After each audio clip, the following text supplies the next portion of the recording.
Traveling west from Calgary, Alberta, Canada, we visit one of the world's most famous tourist attractions, the Rocky Mountains.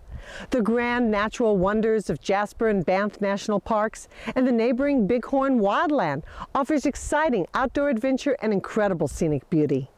Join me as we explore this UNESCO World Heritage Site, view the area's stunning vistas, and stay at 2 luxurious wilderness accommodations.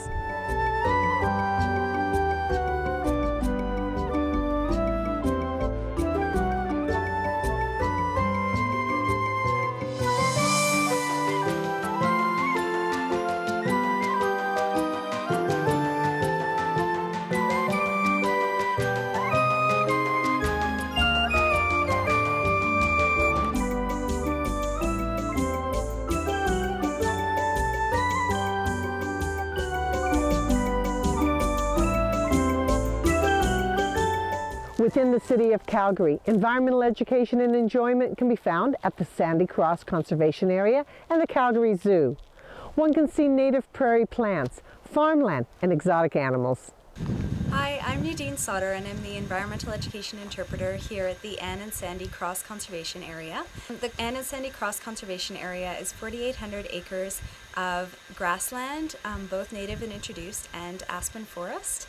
And we offer education programs here, especially for young people, but we offer adult education programs as well. And some of the wildlife you might see at the area include elk and white-tailed deer and mule deer, and occasionally cougars and bears, and of course a lot of the smaller mammals as well. So over here we have some white-tailed deer, and one of the ways to recognize those deer is by their white tails. And the tails are sort of known as the white flag of danger, so that when the deer in the area see some dangerous signs, they'll flip up their white tail and all the other deer will see the white underside, and it's like a flag of danger, so all the other deer know there is something in the area to be watchful for. Generally we find the deer out in the grassland area. However, they do like to be along the forest edge because that offers them protection from any predators. However, they do like to feed in the grassland area. So we find those, the white-tailed deer, along with mule deer as well at the area.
experience rustic elegance at the Num-ti-jah Lodge here in Banff National Park. It may sound like an oxymoron, but you can enjoy gourmet dining surrounded by unspoiled beauty in an historic setting. Jimmy Simpson passed away at age 95 in 1972. In his many years guiding and outfitting in the mountains, he had many accomplishments. As a tribute to those many accomplishments, in 1974, the Canadian Park Service did the naming of the mountain behind me with the cornice on top. It is a 9,700-foot peak, now named Mount Jimmy Simpson, and we're pleased to celebrate it every day here. There are very stringent rules and regulations in our national parks today with regards to fishing, hunting, motorized vehicles going off-road. When Jimmy applied for his leasehold, the park was in existence, but it only went as far as Bow Summit, just a few miles to our north. As the story goes, when Jimmy would bring home his bighorn sheep from his hunting parties, the Park Service would always question whether he was actually in or outside of the boundaries. And of course, Jimmy's story never changed. He was always outside of those boundaries. We are very much an old hunting lodge.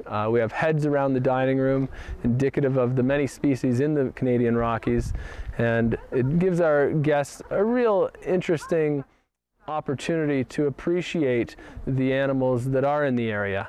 Where you can't see them on the roadways sometimes, we can certainly enjoy them in our lodge here.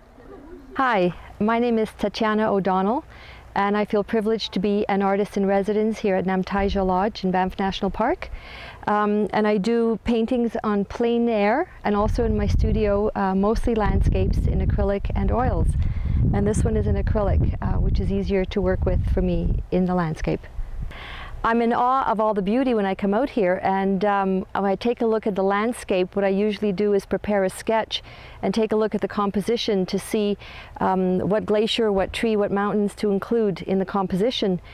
It takes me a couple of hours to get acclimatized to a particular spot so that I can take it all in. It's the soul of the landscape that I'm trying to portray onto the canvas, the way that I experience it, and hopefully the viewer will be able to experience that when they look at the painting as well. Because I live in the Rockies, I live in Canmore, not too far from here, in the mountains all the time. So to come out to a spot like this might take me a couple of hours just to acclimatize and go for a walk, get used to the surroundings that are out here. And then this painting took me a couple of hours this morning. This is a particularly beautiful spot with the lake, the color of the lake, the color of the sky, the majesty of the mountains. They're right here. In some locations the mountains are a little bit further away. Here they're very, very close to you, and it's like they're speaking to you when you're out here amongst them and going for a walk and hiking in them. The location is just very, very special. It's like a spiritual place. One of the scenic wonders here in Banff National Park is Peyto Lake. This viewpoint at over 7,000 feet allows us to enjoy the mountain summits and the beautiful waters of the glacial lake.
Here at the Columbia Icefields is the Athabasca Glacier. It's been receding since the